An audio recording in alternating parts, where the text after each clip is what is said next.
तो अगला क्वेश्चन देख लेते हैं। एक संघात्मक सरकार तो कार्यपालिका व्यवस्थापिका के प्रति उत्तरदायी होती है। तो ये आपका बी विकल्प सही है। तो अगला क्वेश्चन देख लेते हैं। संघात्मक सरकार की निम्न में कौन विशेषता नहीं है? कार्यपालिका का निश्चित कार्यकाल। तो ये आपका बी विकल्प सही है। तो अगला क्वेश्चन देख लेते हैं। देखिए अगला ये टॉपिक है संविधान के स्रोत।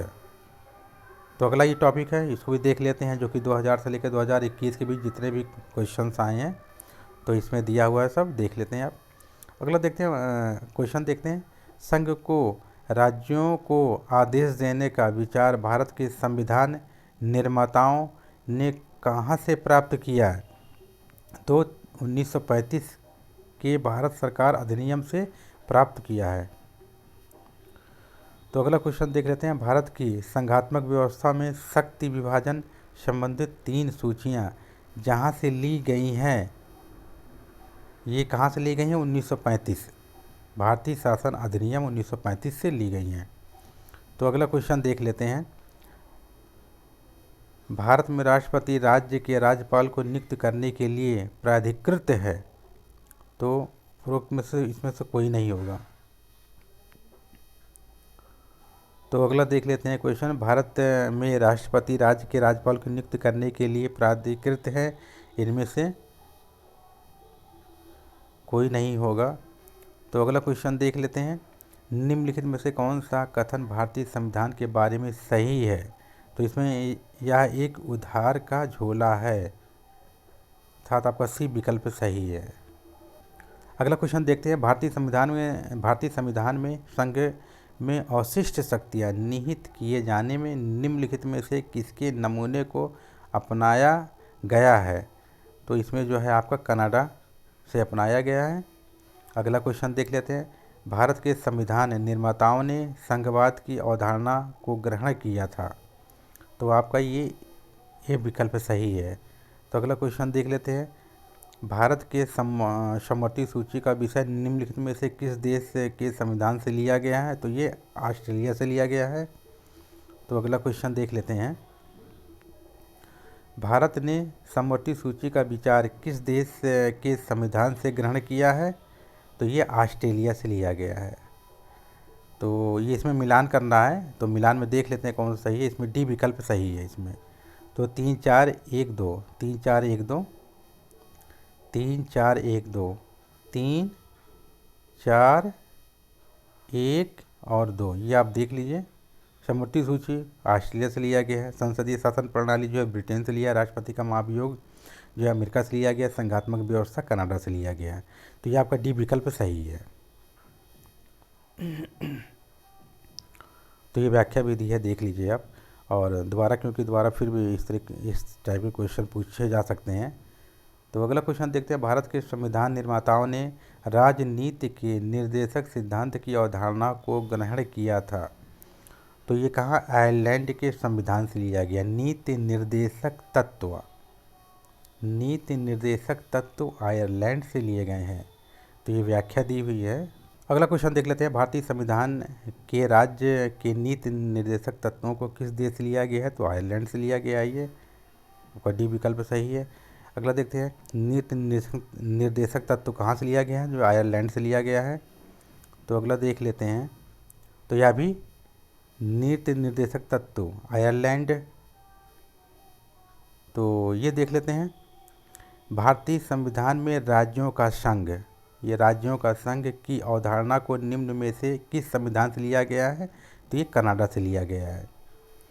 तो ये अगला देखते हैं क्वेश्चन। इंडिया अर्थात भारत राज्यों का एक संघ यूनियन होगा। यूनियन शब्द किस देश के संविधान से लिया गया है? तो ये कनाडा से लिया गया है। तो अगला क्वेश्चन देख लेते हैं। भारतीय संविधान के अनुच्छेद 14 में प्रयुक्त वाक्यांश कानून के संबंध समानता किस संविधान से लिया गया है? तो आपका ब्रिटेन से लिया गया है। तो अगला क्वेश्चन देख लेते हैं। भारतीय संघ प्रमुखतः आधारित है। संघ व्यवस्था जो पाई जाती है, तो ये कनाडा से।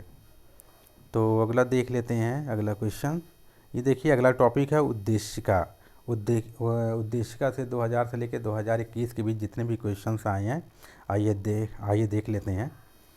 तो जब भारतीय संविधान तैयार किया गया था, तब संविधान की प्रस्तावना में भारत को क्या कहा जाता था? तो ये आपका जो है संप्रभु लोकतांत्रिक गणराज्य ये कहा जाता था। व्याख्या देख लीजिए आप। अगला क्वेश्चन देखते हैं। पंडित जवाहरलाल नेहरू ने उद्देश्य प्रस्ताव को संविधान सभा ने स्वीकृत किया था। ये कब किया था? 22 जनवरी 1947 को ये किया था। तो अगला देखते हैं। भारत की संविधान सभा में उद्देश्य प्रस्ताव ऑब्जेक्टिव रिजोल्यूशन किसके द्वारा प्रस्तुत किया गया था? तो नेहरू जी के द्वारा किया गया था।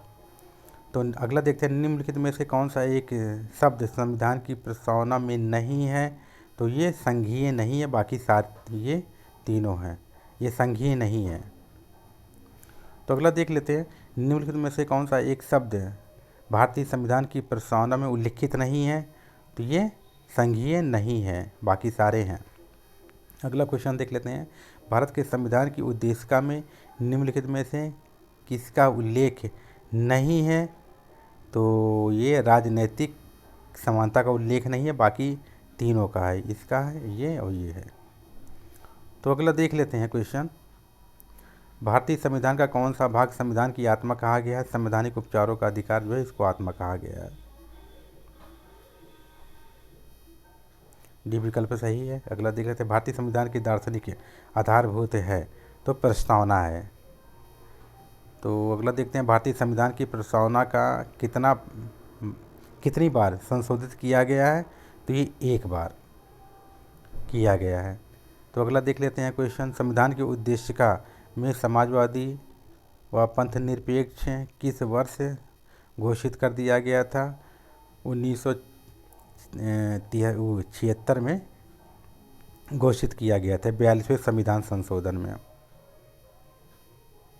तो ये अगला देख लेते हैं क्वेश्चन। भारत के संविधान की प्रस्तावना में समाजवादी और धर्मनिरपेक्ष शब्दों का समावेश किस वर्ष किया गया था?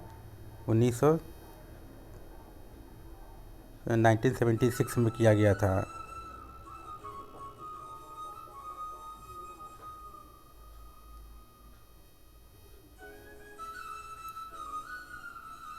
अगला क्वेश्चन देखते हैं। भारत के संविधान की प्रस्तावना के संदर्भ में हम भारत के लोग की सही व्याख्या है?